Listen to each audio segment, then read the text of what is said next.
Suburban life in Denver seemed almost idyllic. We had built a comfortable home filled with laughter, mutual respect, and what I believed was unwavering trust. Emily and I shared everything, or so I thought. Our relationship had always been the envy of our friends.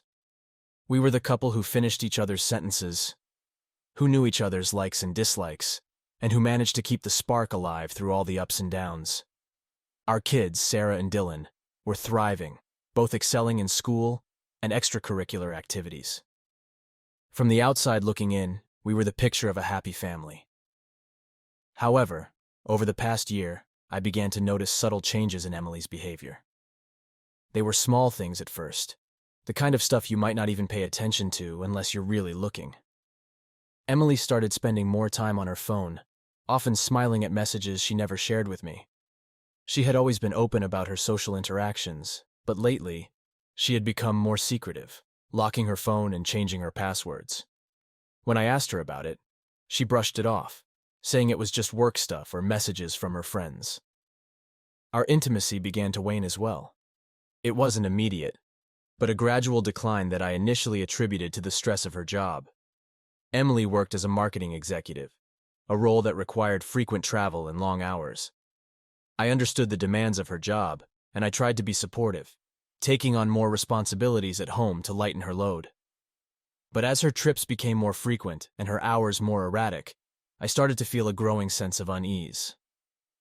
The turning point came one evening when Emily came home late from one of her business dinners. She was visibly flustered, her usually composed demeanor shattered. She brushed past me with barely a word and went straight to the shower. I followed her, concerned, but she locked the bathroom door behind her, something she had never done before. I stood there, my hand on the door, feeling a cold knot of dread form in my stomach. That night I lay in bed, staring at the ceiling while Emily pretended to be asleep beside me.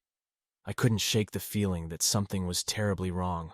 My mind raced with possibilities, each one more horrifying than the last. Was she in some kind of trouble? Was she hiding something from me?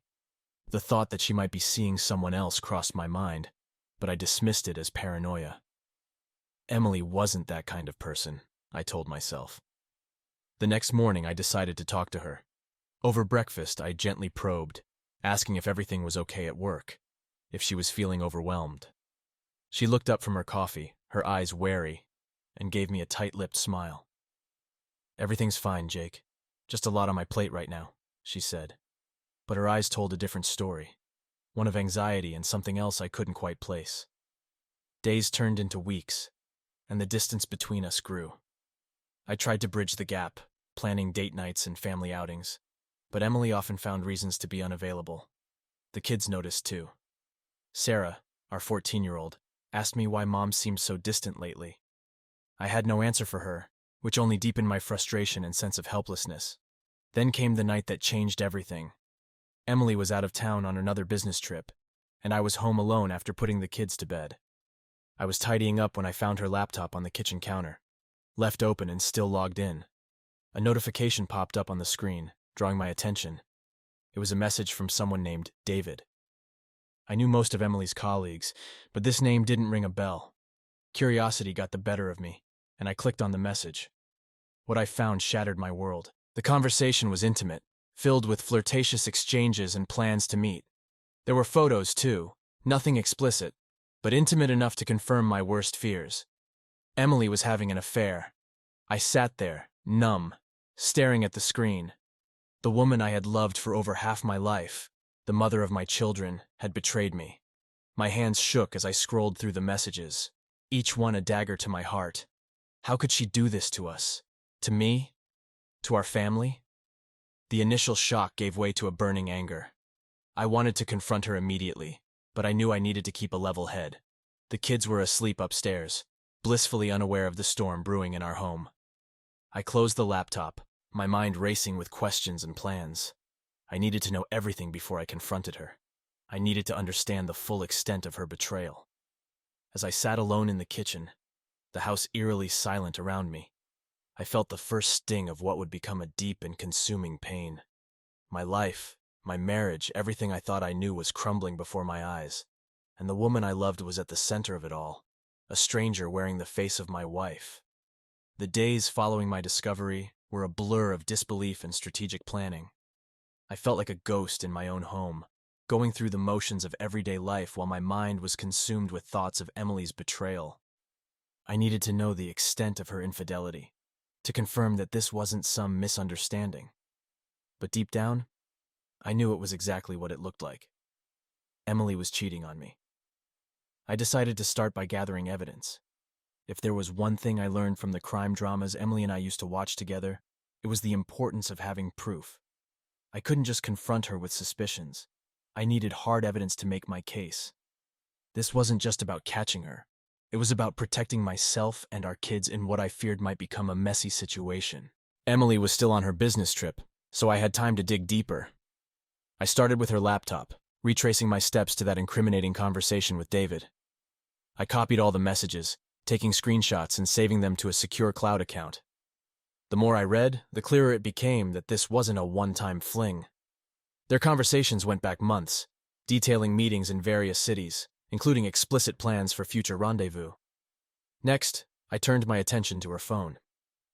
Emily had always been careful with her devices, but I had learned enough about technology over the years to know a few tricks. I accessed her backup on the cloud, scanning through her messages, call logs, and photos. There was an entire hidden life there, one that she had meticulously kept from me. There were texts not only from David but also from a few other men, some more flirtatious than others, but all damning. The final piece of the puzzle came when I found a second hidden email account. It was linked to her phone, likely for communicating with her lovers without arousing my suspicion. The emails were more of the same, explicit, intimate, and gut-wrenching. It was clear now that this wasn't just a lapse in judgment. Emily had been living a double life, deceiving me with a practiced ease that made my skin crawl. Armed with this evidence, I contacted a private investigator. If I was going to confront Emily, I wanted every possible angle covered. The investigator, a grizzled veteran named Mike, agreed to help me gather more intel. He assured me that he had seen it all and would get me the answers I needed. While Mike began his investigation, I tried to maintain a sense of normalcy at home. It wasn't easy. Every interaction with Emily felt like a charade. When she returned from her trip, I forced a smile and asked her about it, pretending to be the loving, unsuspecting husband. She was as charming and affectionate as ever, spinning stories of meetings and presentations. The lies flowed effortlessly from her lips, making my blood boil. Over the next few weeks, Mike provided regular updates. Emily's infidelity was more extensive than I had imagined. David was her primary lover, but there were others too. Men she met during her travels or through work events. Mike's surveillance captured them together, meeting in hotels and out-of-the-way places. Each report he sent was a punch to the gut, but it also fueled my resolve. One evening, Mike handed me a dossier filled with photos, time-stamped records, and detailed notes. There was no room for doubt anymore. Emily was living a lie, and I had the proof. The next step was figuring out how to confront her without causing a scene that would hurt the kids. I decided to wait until she was home for a few days. I didn't want her to have an easy escape to another city or to one of her lovers.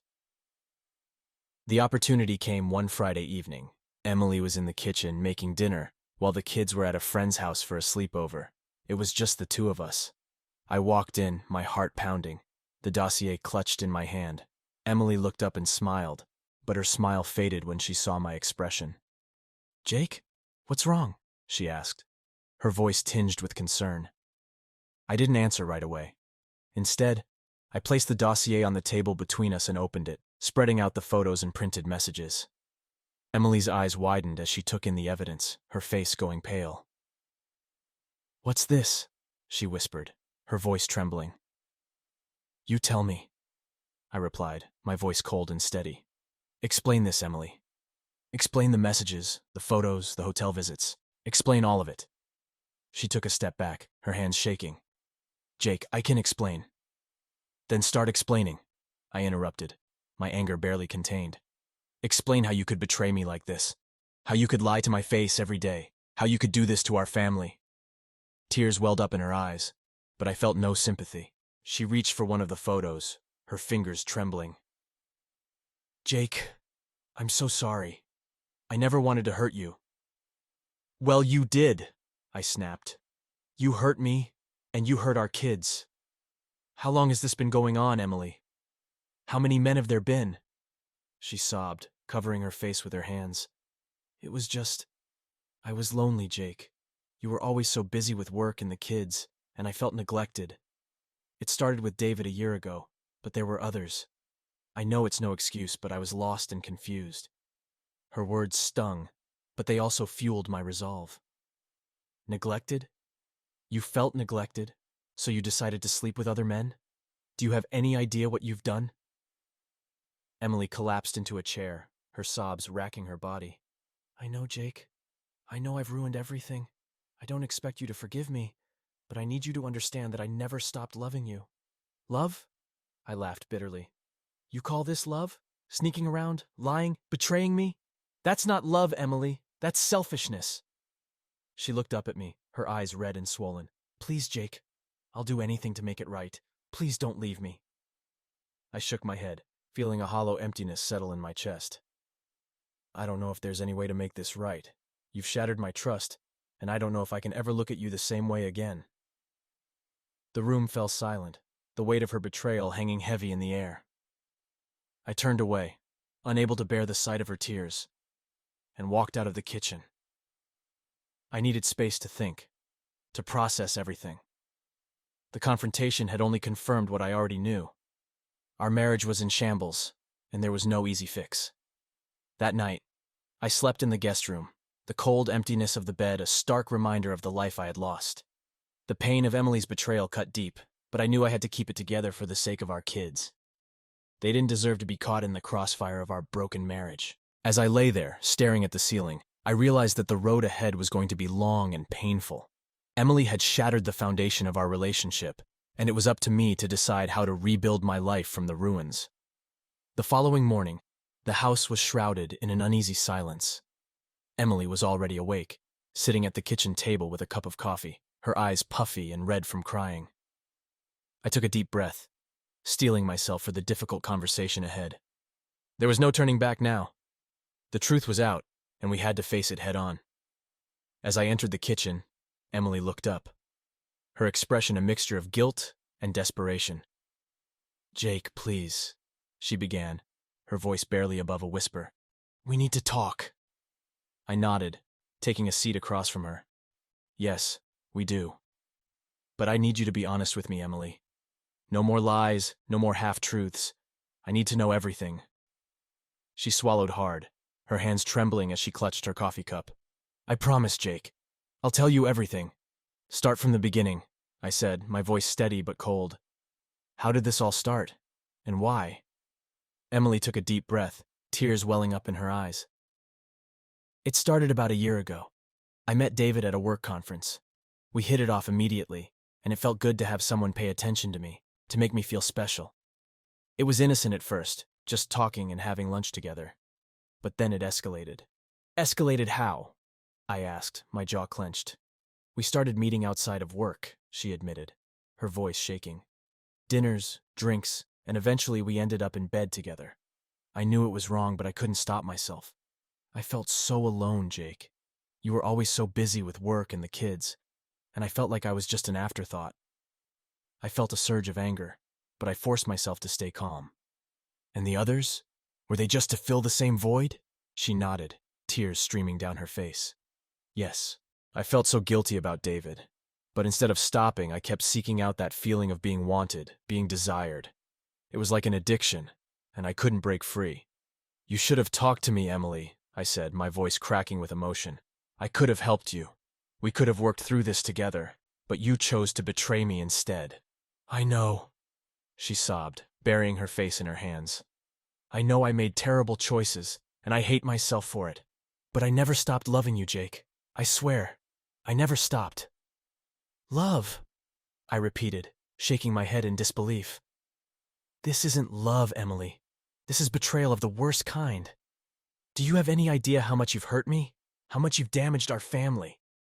She looked up at me, her eyes pleading. Please, Jake, I'm begging you. Give me a chance to make things right. I'll do anything, go to therapy, whatever it takes. Just don't leave me. I took a deep breath, trying to steady my racing heart. Emily, this isn't something that can be fixed with a few therapy sessions. You've shattered my trust, and I don't know if I can ever get that back. But for the sake of our kids, I'm willing to try. But you have to understand that this won't be easy, and it won't happen overnight. She nodded, her face a mixture of relief and apprehension. I understand, Jake. I'll do whatever it takes. I just want us to be a family again. We need to set some ground rules, I said, my voice firm. First, no contact with David or any of the other men. If I find out you've been in touch with them, it's over. Second, we're going to therapy, both individual and couples. We need to figure out if there is anything worth salvaging here. And third, you need to be completely transparent with me. No more secrets, no more lies. I agree, she said quickly. I'll cut off all contact with them, and I'll do therapy. I'll do anything to make this right. I nodded, feeling a glimmer of hope amidst the overwhelming pain. All right, we'll take it one day at a time. But you need to understand that this is going to be a long and difficult road, and there's no guarantee that we'll make it through this. I know, she whispered, tears streaming down her face. But I'm willing to try, Jake. I'm willing to do whatever it takes. We sat in silence for a while, the weight of the situation pressing down on us. Despite everything, there was a part of me that still loved Emily, that still wanted to believe that we could find a way back to each other. But the road ahead seemed insurmountable, and I wasn't sure if I had the strength to navigate it. As the days passed, we began the painful process of rebuilding our shattered lives. Emily cut off all contact with her lovers, and we both started therapy. Our sessions were brutal, forcing us to confront the deep-seated issues that had led to her infidelity. There were moments of progress, small glimmers of hope, but there were also setbacks, moments of anger and despair that threatened to tear us apart. One evening, a few weeks into our therapy, Emily and I were sitting in the living room, the kids having gone to bed. The air between us was thick with unresolved tension, the silence almost suffocating. I decided it was time to address the elephant in the room, the conversation we had been avoiding since that fateful day in the kitchen. Emily, I began, my voice steady but filled with emotion. We need to talk about the future, about what comes next. She looked up at me, her eyes filled with apprehension. I know, Jake. I've been thinking about it too, and I know I've asked for your forgiveness, but I also know that I have no right to demand it. I nodded, appreciating her honesty. This isn't just about forgiveness, Emily. It's about whether or not we can rebuild our marriage on a foundation that has been so deeply damaged. I need to know if you truly understand the gravity of what you've done, and if you're committed to doing the hard work to make things right. She reached out and took my hand, her touch both familiar and foreign. Jake, I understand that I've caused unimaginable pain, and I know that words alone won't heal the wounds I've inflicted. But I am committed to doing whatever it takes to earn back your trust. I want to be the wife you deserve, and I want to be a better mother to our kids. Her words were sincere, but I still felt a lingering doubt. I need time, Emily. Time to process everything. Time to see if we can truly move past this. And I need you to be patient with me, to understand that this isn't going to be easy for either of us. I understand, she said softly, and I'm willing to give you all the time you need. Just know that I'm here, and I'm not going anywhere. I love you, Jake, and I want us to find a way through this. Her declaration of love stirred something within me, a faint glimmer of hope that maybe, just maybe, we could find our way back to each other. But it was going to take more than words and promises. It was going to take consistent effort, honesty, and a willingness to face the painful truths that had brought us to this point.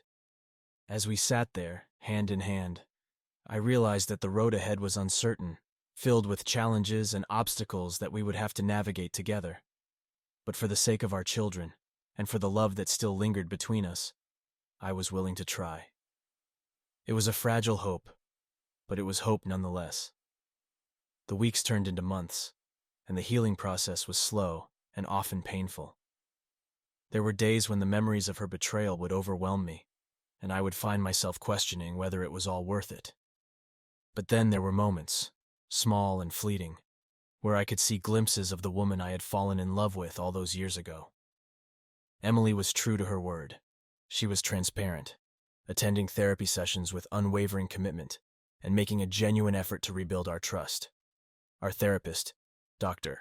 Harris, guided us through the process, helping us navigate the minefield of emotions and uncover the underlying issues that had contributed to the breakdown of our marriage. One particularly difficult session, Dr. Harris asked us to reflect on our individual roles in the relationship and how our actions had impacted each other. It was a painful exercise, forcing us to confront the ways in which we had both contributed to the erosion of our marriage. "Jake, you mentioned feeling neglected and unappreciated," Dr. Harris said, turning to me. "Can you elaborate on how those feelings developed and how they affected your relationship with Emily?" I took a deep breath, feeling the weight of the emotions I had been carrying for so long. "I felt like I was always the one holding things together," I began. "Between work, the kids, and trying to support Emily, I often felt overwhelmed and unappreciated. It seemed like no matter how much I did, it was never enough. And when Emily started pulling away, I felt even more isolated and resentful." Emily listened intently, her eyes filled with remorse. "I didn't realize how much you were carrying, Jake," she said softly. "I was so caught up in my own struggles that I didn't see how much you were hurting. I wish I had been more aware, more supportive." Dr. Harris nodded, encouraging us to continue. "Emily, you mentioned feeling lonely and neglected. Can you share more about how those feelings developed and led to your actions?" Emily wiped away a tear, her voice trembling. "I felt like I was invisible, like I didn't matter anymore. Jake was always so busy, and I felt like I was just going through the motions. When David showed me attention and made me feel special, I got swept up in it. It was a way to escape the loneliness, but I know now that it was a terrible mistake." The session continued, each of us laying bare our deepest fears and regrets. It was excruciatingly painful, but it was also cathartic. For the first time in a long time, we were truly communicating, confronting the issues that had been festering beneath the surface for years. As we left Dr. Harris' office that evening, I felt a glimmer of hope. It was a small step, but it was a step in the right direction. We still had a long way to go, but for the first time, I felt like we were facing the challenges together. The months that followed were filled with highs and lows, moments of progress and setbacks. There were times when the pain of Emily's betrayal would resurface, and I would struggle to move past it. But there were also moments of connection, of rediscovering the love that had brought us together in the first place. One evening, as we sat on the porch watching the sunset, Emily reached out and took my hand. "Jake, I know I can't change the past, but I want you to know that I'm committed to our future. I love you, and I believe that we can get through this together." Her words resonated deeply, and I realized that despite everything, I still loved her. The road ahead was uncertain, but I was willing to take it one step at a time, with her by my side. As the sun dipped below the horizon, casting a warm glow over our yard, I felt a sense of peace. It wasn't a perfect ending, but it was a new beginning. And for now, that was enough. The fragile peace that had settled over our home was disrupted one fateful afternoon. I was at work when my phone buzzed with a message from Mike, the private investigator. He had been continuing his surveillance, keeping tabs on Emily to ensure she was staying true to her word. The message contained a series of photos showing Emily with David, her primary lover. They were meeting in a cafe, talking intimately, their body language unmistakable. A wave of fury washed over me, so intense that I had to step out of my office to regain my composure. The trust we had been painstakingly trying to rebuild was shattered in an instant. The rage and betrayal I felt were like a wildfire, consuming every rational thought. I decided then and there that I needed to confront her again, but this time, I wasn't going to be as composed. She had crossed the line, and she needed to face the consequences. That evening, I waited for Emily to come home. The kids were at a sleepover, so we had the house to ourselves. When she walked through the door, I could see the surprise on her face at my grim expression. "Jake, is everything all right?" she asked, her voice tinged with worry. I didn't answer immediately. Instead, I tossed the photos on the coffee table between us. Her eyes widened as she saw them, and I could see the color drain from her face. "You promised," I said, my voice low and dangerous. "You promised me you would cut off all contact with him." She opened her mouth to speak, but I cut her off. "Save it, Emily. I don't want to hear your excuses. I gave you a second chance and you threw it away." Tears welled up in her eyes, but I felt no sympathy. "Jake, I can explain, she stammered. Explain? There's nothing to explain, I snapped. You lied to me again. You made a fool out of me. I didn't mean for it to happen, she sobbed. It was just one meeting. I wanted to tell him it was over. And you expect me to believe that? I scoffed. Do you take me for a fool, Emily? How many more lies have you been telling me? She broke down, sinking to her knees, her hands clasped in front of her. Please, Jake, I'm begging you. I'm sorry. I know I've messed up, but I love you. Please don't leave me. I looked down at her, feeling a mix of anger and pity. I don't think you understand, Emily. This isn't just about you and me anymore. You've disrespected me, our marriage, and our family, and now you're going to pay for it. What do you mean? She whispered, fear creeping into her voice. You'll see, I said coldly, turning away from her. Pack your things. I want you out of this house by the end of the week. I'll be filing for divorce first thing in the morning. She gasped, her eyes wide with panic. No, Jake, please. We can work this out. I'll do anything. It's too late for that, I replied, my voice devoid of emotion. You made your bed, Emily. Now you have to lie in it. The next morning, I kept my word. I contacted Marcia, my lawyer, and initiated divorce proceedings. I wanted full custody of the kids and the house. Emily's betrayal had gone too far, and I wasn't going to let her get away with it. Marcia assured me that we had a strong case, given the evidence of her infidelity. Emily tried to reach out to me multiple times over the next few days, pleading and begging for another chance. But my resolve was firm. I had given her a chance, and she had squandered it. My focus now was on protecting my children and ensuring they didn't suffer because of her actions. As the divorce proceedings began, I decided that simply ending the marriage wasn't enough. I needed Emily to feel the full weight of her betrayal. I wanted her to understand the pain she had caused me, to experience the same humiliation and despair. And I had a plan. One evening, I called Sarah and Dylan into the living room. They were understandably confused and worried, sensing the tension in the house. I took a deep breath, knowing that what I was about to do would be difficult but necessary. Kids, I need to talk to you about something very serious, I began, my voice steady. Your mother and I are getting a divorce. Their eyes widened in shock, and I could see the fear in their expressions. But why? Sarah asked, her voice trembling. What happened? I looked at Emily, who was sitting silently on the couch, her eyes red from crying. Your mother has been unfaithful, I said bluntly. She's been seeing other men behind my back. Dylan's face crumpled, and he started to cry. Sarah looked at her mother, disbelief and hurt etched on her face. Mom, is this true? Emily nodded, tears streaming down her cheeks. Yes, it's true. I made a terrible mistake, and I'm so sorry. I never wanted to hurt you. Sarah's eyes filled with tears, and she shook her head. How could you do this to us? To Dad? I'm sorry, Emily sobbed. I'm so sorry. I felt a pang of guilt seeing my children in so much pain, but I knew they needed to hear the truth. Your mother and I are going to do everything we can to make this as easy as possible for you, I said, trying to reassure them. But I need you to understand that what she did was wrong, and that's why we can't stay together. The days that followed were some of the hardest of my life. Emily moved out, and the kids struggled to come to terms with the new reality. They were angry, confused, and hurt, and it was all I could do to hold everything together. I tried to be there for them as much as possible, to reassure them that things would eventually get better. But my desire for revenge hadn't been satisfied. I wanted to make sure that Emily felt the full consequences of her actions, not just within our family, but in every aspect of her life. I reached out to David's wife, Jessica. We had met a few times at company events, and I knew her well enough to contact her directly. When I told her about the affair, she was devastated, but grateful for the honesty. Together, we hatched a plan to confront David and Emily in a way that would leave no doubt about the gravity of their betrayal. Jessica and I decided to expose them at a company event. David and Emily were both set to attend a gala celebrating a major project they had worked on together.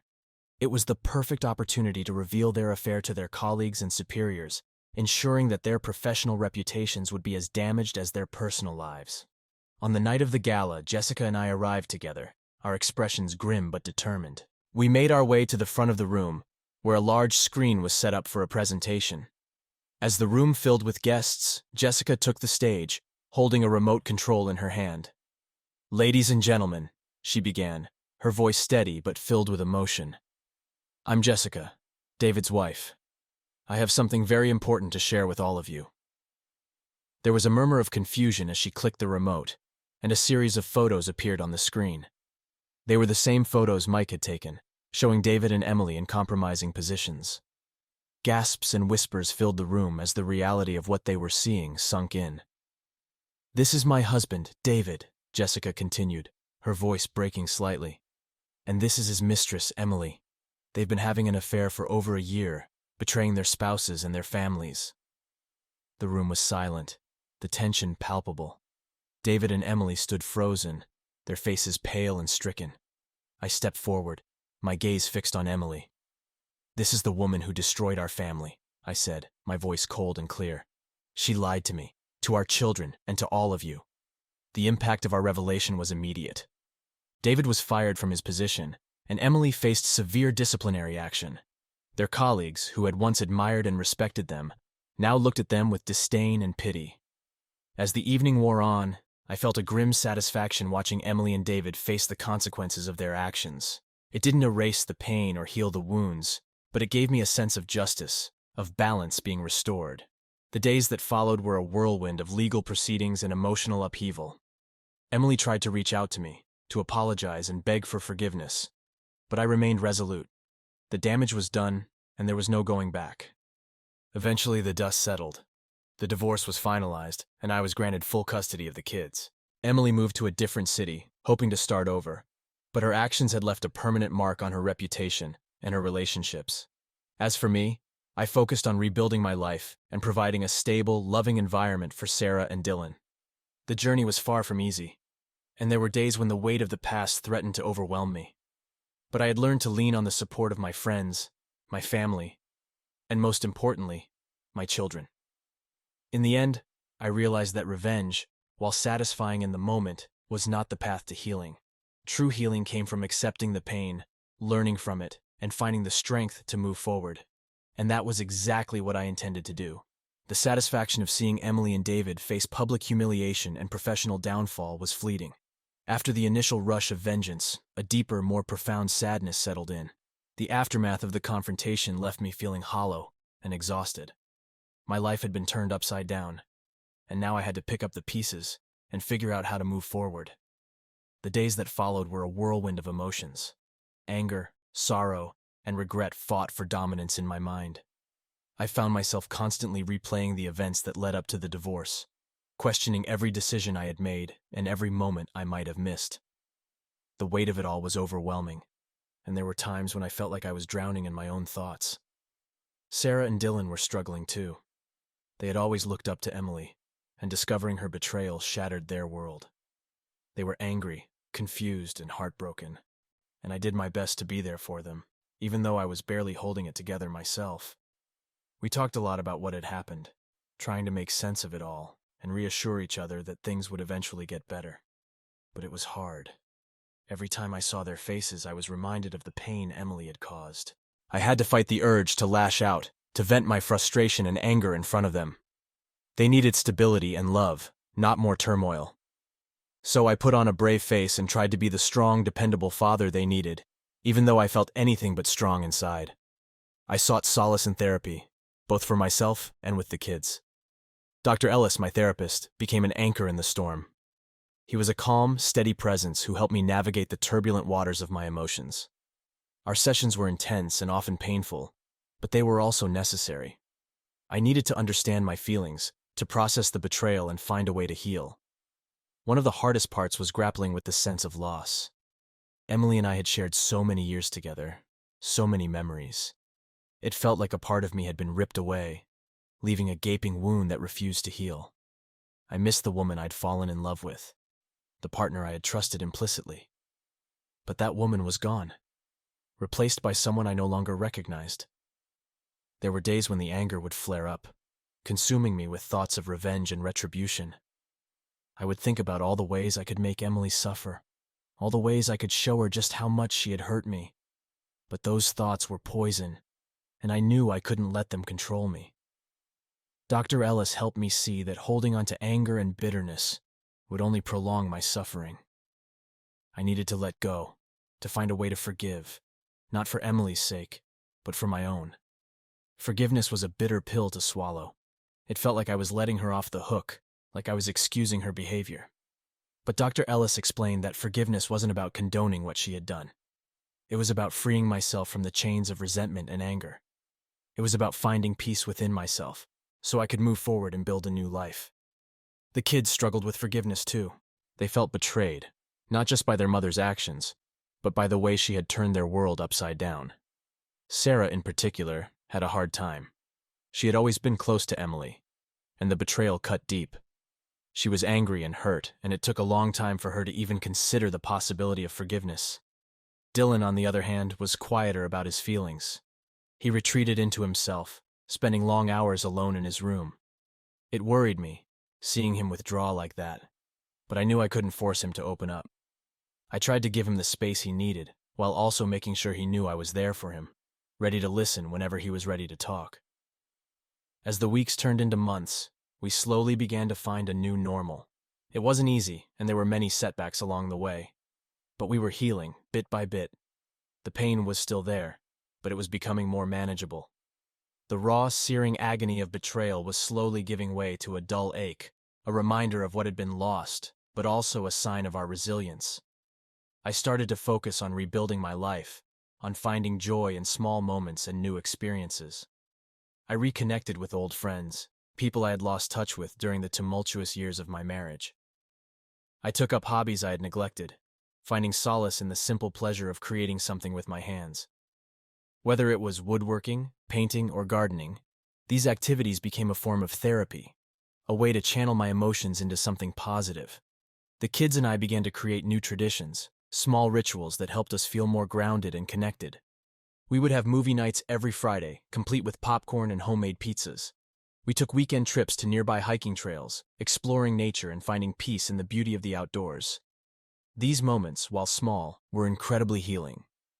They reminded us that despite everything, we still had each other, and we could still find happiness in the midst of our pain. One evening, as we sat around the dinner table, Sarah looked at me and said, "Dad, do you think we'll ever be okay again?" Her question took me by surprise, and for a moment, I didn't know how to answer. But then I realized that the answer was already clear. "Yes, Sarah," I said, my voice filled with conviction. "We will be okay. It's going to take time, and it's not always going to be easy. But we have each other, and that's what matters. We'll get through this together." She nodded, a small smile tugging at the corners of her mouth.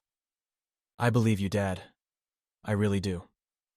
That night, after the kids had gone to bed, I sat alone in the living room, reflecting on everything that had happened. The journey had been incredibly difficult, and there were still many challenges ahead. But I felt a sense of hope, a belief that we could rebuild our lives and find happiness again. Emily and I continued to communicate, but our interactions were strained and formal. She was living in a small apartment across town, and she saw the kids every other weekend. I could see the pain in her eyes whenever we spoke, and I knew she was struggling too. But my focus had to be on my own healing and the well-being of our children. As time passed, I began to feel a sense of acceptance. The pain of Emily's betrayal would never completely go away, but it was becoming a part of my past, not my present. I was learning to live with it, to let it shape me without defining me. The anger and bitterness were slowly being replaced by a sense of peace, a belief that I could find joy and fulfillment again. One day, as I was sorting through some old photos, I came across a picture of Emily and me from our wedding day. We looked so young and happy, so full of hope for the future.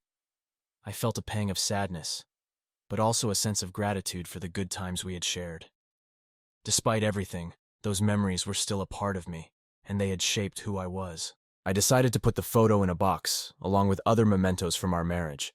It wasn't about erasing the past, but about making space for the future. As I closed the box and put it away, I felt a sense of closure. It was time to let go and move forward. The journey of healing was far from over, but I was no longer walking it alone. I had my children, my friends, and the support of people who cared about me.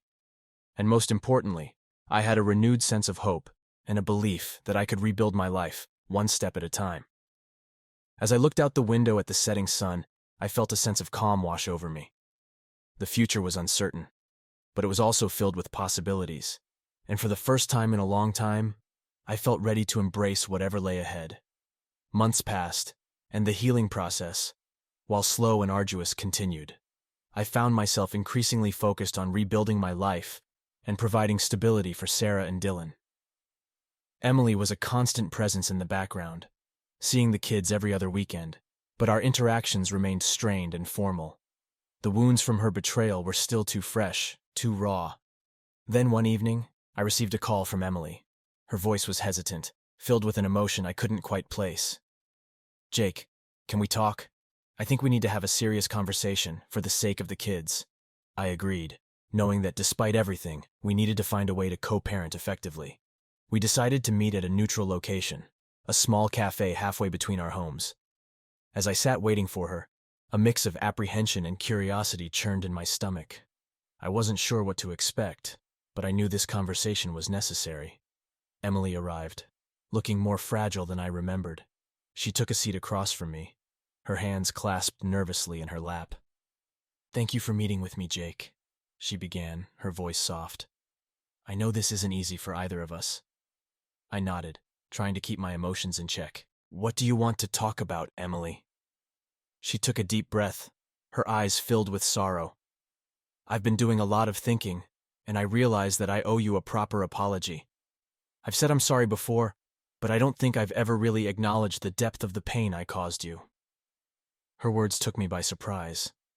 Over the months, I had heard countless apologies from her, but this felt different, more genuine. "Go on," I said, my voice guarded but curious. She looked down at her hands, her fingers trembling. "I betrayed you in the worst possible way. I lied, I cheated, and I destroyed the trust we had. There's no excuse for what I did. I was selfish and thoughtless, and I took our marriage for granted. I hurt you deeply, and I hurt our children. For that, I am truly, deeply sorry." The sincerity in her voice was undeniable, and for the first time, I felt a flicker of empathy. "Thank you for saying that, Emily. It means a lot to hear you acknowledge the pain you caused." She looked up, her eyes brimming with tears. "I know I can't undo the past, but I want to make things right. I want to be a better mother to Sarah and Dylan, and I want to find a way for us to co-parent without hostility. They deserve that much, at least." I nodded, appreciating her honesty. "I agree. The kids need both of us, and we need to find a way to work together for their sake." We sat in silence for a moment, the weight of her words hanging in the air. Finally, Emily spoke again, her voice hesitant. "Jake, do you think there's any chance we could ever be friends again? I know it's asking a lot, but I miss having you in my life. Even if it's just as co-parents, I'd like us to find a way to be civil, maybe even friendly." The question took me by surprise, and I took a moment to consider my response.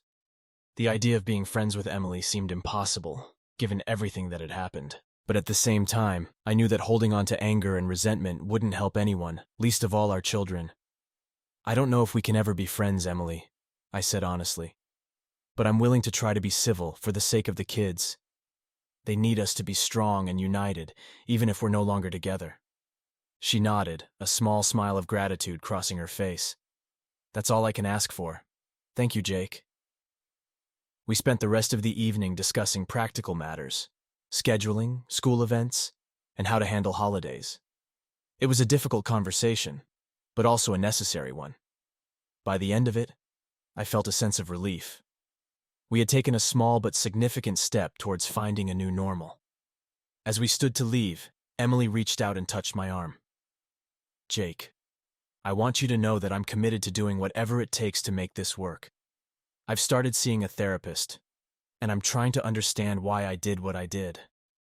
I know it's a long road, but I'm determined to be a better person for myself and for the kids." Her sincerity was evident, and for the first time in a long time I felt a flicker of hope. "I appreciate that, Emily. We both have a lot of healing to do, but I believe we can get through this, for the kids, and for ourselves. We parted ways, each of us walking a different path towards healing and redemption. The journey was far from over, but I felt a sense of closure from our conversation. It was a step towards forgiveness, not just for Emily, but for myself as well.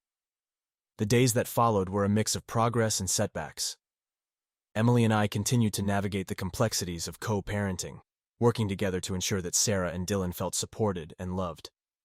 There were moments of tension and disagreement, but there were also moments of understanding and cooperation.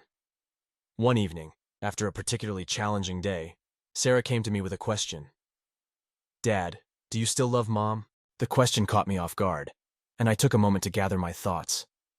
"Sarah, I'll always care about your mom because she's the mother of my children, but love is complicated. Right now we're trying to figure out how to be good parents to you and Dylan. That's our priority." She nodded, her expression thoughtful. "I understand, Dad. It's just hard sometimes, you know?" "I know, sweetheart," I said, pulling her into a hug. "But we're going to get through this together. I promise." As the months turned into a year, I began to see the light at the end of the tunnel. The pain of Emily's betrayal was still there, but it was no longer the defining feature of my life. I had found ways to move forward, to rebuild my sense of self and find joy in new experiences. Emily continued her therapy, and we both attended co-parenting sessions to improve our communication and cooperation. It wasn't easy, and there were times when old wounds would reopen, but we were making progress. Slowly, but surely, we were finding a way to coexist for the sake of our children. One afternoon, as I was picking up the kids from Emily's apartment, she asked if we could talk. We sat down in her living room, the atmosphere surprisingly calm and relaxed. "I've been thinking a lot about our last conversation," she began, "about forgiveness and moving forward. I know it's been a long road, but I want you to know how much I appreciate your willingness to work with me. It means a lot." I nodded, feeling a sense of closure. "We've both come a long way, Emily. It hasn't been easy, but I think we're doing what's best for the kids, and that's what matters most." She smiled, a genuine smile that reached her eyes. "I agree. I just wanted to say thank you, Jake, for everything." "You're welcome," I replied, feeling a sense of peace. "We're in this together, for better or worse." As I left her apartment with the kids, I realized that the anger and bitterness that had once consumed me were fading. It was a slow process, but I was learning to let go, to forgive, and to find peace within myself. The journey wasn't over, but I was no longer walking it alone. I had my children, my friends, and the support of those who cared about me. And most importantly, I had a renewed sense of hope and a belief that I could rebuild my life, one step at a time. The last conversation with Emily marked a turning point. It wasn't a magical resolution, but it was a step towards healing and acceptance. It was a reminder that even in the darkest of times, there's always a glimmer of hope, a chance for redemption. As I looked to the future, I felt a sense of anticipation. The road ahead was uncertain, but it was also filled with possibilities. And for the first time in a long time, I felt ready to embrace whatever lay ahead. With the initial shock and turmoil of Emily's betrayal behind us, we focused on creating a stable and supportive environment for Sarah and Dylan. The kids had been through a lot, and our priority was to ensure they felt secure and loved. Emily and I continued to work on our co-parenting relationship, striving to maintain open lines of communication and make decisions together regarding the children's well-being. The transition was challenging. There were times when the old wounds would resurface, threatening to unravel the progress we had made. However, we were committed to making it work, understanding that the well-being of our children was more important than our personal grievances. Emily's therapy sessions were ongoing, and she seemed genuinely dedicated to understanding her actions and making amends. I could see the changes in her, small but significant. She was more present with the kids, more engaged in their lives, and more willing to work with me rather than against me. One evening, as we were preparing for a family meeting with our therapist, Dr. Ellis, I noticed a sense of apprehension in Sarah. She had always been more vocal about her feelings, but lately, she seemed more withdrawn. "Sarah, is everything okay?" I asked gently, sitting down beside her on the couch.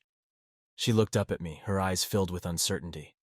Dad, I'm just tired of all the fighting. I want things to be normal again. Her words hit me hard. I had tried so hard to shield the kids from the worst of the conflict, but I knew that the impact of the divorce was something they felt deeply. I know, sweetie, and I'm sorry for everything you've been through. Your mom and I are trying our best to make things better for you and Dylan. She nodded, but I could see the doubt in her eyes. It's just, I miss how things used to be. I know they can't go back to the way they were, but I wish it didn't have to be like this. I hugged her tightly, wishing I could take away her pain. We're going to make a new normal, Sarah. It's going to take time, but I promise we'll get there. We're a team, remember? She managed a small smile. Yeah, a team. The family therapy sessions were intense but necessary. Dr. Ellis guided us through the difficult conversations, helping us address the lingering issues and work towards a more cooperative co-parenting relationship. Emily and I had to confront our own shortcomings and acknowledge the ways we had both contributed to the breakdown of our marriage. One of the most challenging sessions involved discussing how we would handle major life events and milestones for the kids. Birthdays, holidays, school events. These were all areas where we needed to find a way to collaborate and put our differences aside. I think it's important that we present a united front for the kids, Dr. Ellis said during one session. They need to see that despite your differences, you can still come together to support them. Emily and I both agreed, but the practicalities of it were daunting. The idea of spending holidays together, even in a platonic sense, was difficult to imagine given the pain and betrayal that still lingered between us. Maybe we can start small, Emily suggested. We could plan a family day, something simple like a picnic or a trip to the park. It doesn't have to be anything elaborate, just something to show the kids that we're trying. I considered her suggestion and nodded. That sounds like a good idea. We can take it one step at a time. Our first attempt at a family outing was awkward, to say the least. We chose a nearby park, a place where the kids had always loved to play. As we spread out a blanket and set up a picnic, the tension between Emily and me was palpable. However, seeing the kids' smiles and hearing their laughter made it worth the discomfort. Sarah and Dylan were thrilled to have us both there, and for a few hours, it felt almost normal. We played games, shared stories, and even managed to laugh together. It wasn't perfect, but it was a start. As the months went by, these outings became more frequent. Each one was a small step towards rebuilding trust and finding a new way to coexist. The kids began to relax, and the atmosphere between Emily and me became less strained. We were learning to be parents again, without the baggage of our past overshadowing every interaction. Despite our progress, there were still moments of tension and disagreement. Co-parenting wasn't easy, and there were times when our old conflicts would resurface. But we had learned to handle these moments with more patience and understanding. We were committed to making it work, for the sake of our children. One evening, after a particularly successful family outing, Emily and I sat down to discuss the upcoming holidays. It would be our first Christmas apart, and we needed to decide how to handle it. I was thinking we could split the day, Emily suggested. Maybe you could have them in the morning and I could have them in the afternoon. That way, they get to spend time with both of us. I nodded, appreciating her willingness to compromise. That sounds fair, and maybe we could do a joint Christmas Eve dinner for the kids' sake. Emily smiled, looking relieved. I think that would be nice. Thank you, Jake. As we planned the holiday logistics, I realized how far we had come. We were no longer adversaries. We were partners in parenting, working together to create the best possible environment for our children. The holiday season went smoother than I had anticipated. The kids enjoyed their time with both of us, and the joint Christmas Eve dinner was surprisingly pleasant. It wasn't the same as the Christmases we had shared as a family, but it was a new kind of normal, one that worked for us.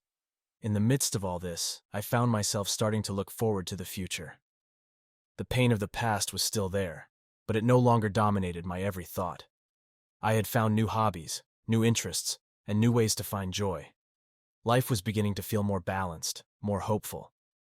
Emily and I continued our therapy sessions, both individually and together. We still had a lot of work to do, but the progress we had made was undeniable. We were learning to forgive, to let go of the past, and to focus on the future. One day, as we were finishing a particularly productive session, Dr. Ellis turned to me. Jake, you've come a long way since we first started. How do you feel about where you are now? I took a moment to reflect before answering. I feel at peace, I think. It's been a long journey, and there's still a lot of healing to do, but I'm hopeful. I'm ready to move forward, to build a new life for myself and my kids. Dr. Ellis nodded, a satisfied smile on his face. That's good to hear. Healing is a process, and it sounds like you're on the right path. As I left the therapist's office that day, I felt a sense of closure. The pain of Emily's betrayal would never fully disappear, but it no longer defined me. I had found a way to navigate the complexities of co-parenting, to rebuild my life, and to find hope for the future. The journey was far from over, but I was no longer walking it alone. I had my children, my friends, and a renewed sense of purpose. I was ready to embrace whatever lay ahead, confident in my ability to handle whatever challenges came my way. And most importantly, I knew that no matter what happened, I had the strength to move forward, one step at a time. As the dust settled and our new routines took shape, life began to feel less like a series of crises and more like a series of manageable challenges. The pain of betrayal still lingered, but it was no longer the dominant force in my life. I had found a rhythm, a balance between work, parenting, and personal time that allowed me to slowly but steadily rebuild my sense of self. The kids adapted well to our new reality. Sarah and Dylan, while still carrying the scars of the past, showed remarkable resilience. They excelled in school and threw themselves into their extracurricular activities. I made it a point to be present for them, attending their games and recitals, and ensuring that they felt supported and loved. Emily and I continued to co-parent effectively, maintaining open lines of communication and working together to make decisions for the kids. The joint therapy sessions helped us address lingering issues and build a cooperative dynamic. It wasn't always easy, but we had learned to navigate our differences with more patience and understanding. One of the most significant changes was my ability to find joy in the small moments. I had taken up woodworking, a hobby that allowed me to channel my emotions into creating something tangible. The satisfaction of crafting a piece of furniture or a simple wooden toy was immensely therapeutic. It gave me a sense of accomplishment and a reminder that I could build something new, even from the wreckage of the past. Socially, I began to reconnect with old friends and forge new relationships. I joined a local hiking group, which became a source of camaraderie and physical activity. The regular hikes through Colorado's stunning landscapes provided not only a physical challenge, but also a mental respite. The beauty of nature, the fresh air, and the company of like-minded individuals helped me find a sense of peace and perspective. Through the hiking group, I met Lisa, a fellow outdoor enthusiast who shared my love for the mountains. She was kind, thoughtful, and had a contagious zest for life. Our friendship grew naturally, grounded in shared experiences and mutual respect. We spent hours exploring trails, sharing stories, and gradually, my heart began to open up to the possibility of new love. The prospect of a new relationship was both exciting and daunting. I had been so focused on healing from the past that I hadn't allowed myself to consider the future in terms of romance. But with Lisa, it felt different.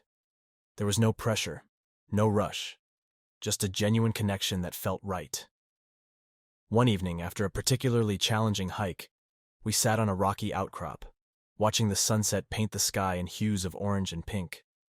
The conversation turned personal, and Lisa asked about my past, about Emily. I hesitated, not wanting to bring the darkness of my past into this moment of tranquility. But Lisa's gentle demeanor encouraged me to open up. I told her about the betrayal, the divorce, and the journey of rebuilding my life. She listened intently, her expression sympathetic and understanding. "I can't imagine how hard that must have been," she said softly. "But it sounds like you've come a long way. You've built a new life for yourself and your kids, and that's something to be proud of." Her words touched me deeply. It hasn't been easy, but I've had a lot of support, and I've learned a lot about myself in the process. Lisa smiled, her eyes reflecting the warmth of the setting sun. "I'm glad we met, Jake. You're a strong person, and I admire that." As we sat there, a comfortable silence enveloping us, I felt a sense of contentment I hadn't felt in a long time. The future was uncertain, but for the first time, It felt full of promise. The relationship with Lisa blossomed naturally. We took things slow, allowing our connection to grow without the pressure of expectations. She met Sarah and Dylan, and they took to her immediately. Her easygoing nature and genuine interest in their lives made her a welcome addition to our family dynamic. Emily, upon learning about Lisa, was supportive. She had moved on in her own way, focusing on her personal growth and maintaining her role as a mother. We had reached a place of mutual respect and understanding, where we could support each other's happiness without bitterness or resentment. As the months turned into a year, I reflected on the journey I had taken. From the depths of betrayal and heartbreak, I had managed to find a path to healing and renewal. It hadn't been easy, and there were still moments of pain and doubt, but I had learned to navigate them with resilience and hope. The kids thrived in the stable environment we had created. Their bond with Lisa grew stronger, and they began to see her as a positive influence in their lives. We took family trips, celebrated milestones, and created new traditions that brought joy and connection. One evening, as we gathered around the dinner table, Sarah looked at me with a thoughtful expression. "Dad, do you think we're happy now?" The question took me by surprise, and I took a moment to consider my response. "I think we're finding our way to happiness, Sarah. It's been a long journey, and we've been through a lot, but we're stronger for it. And I believe that as long as we have each other, we can be happy." Dylan nodded in agreement, a smile spreading across his face. "Yeah, I think we're doing pretty good." Lisa, who had been quietly listening, reached out and squeezed my hand.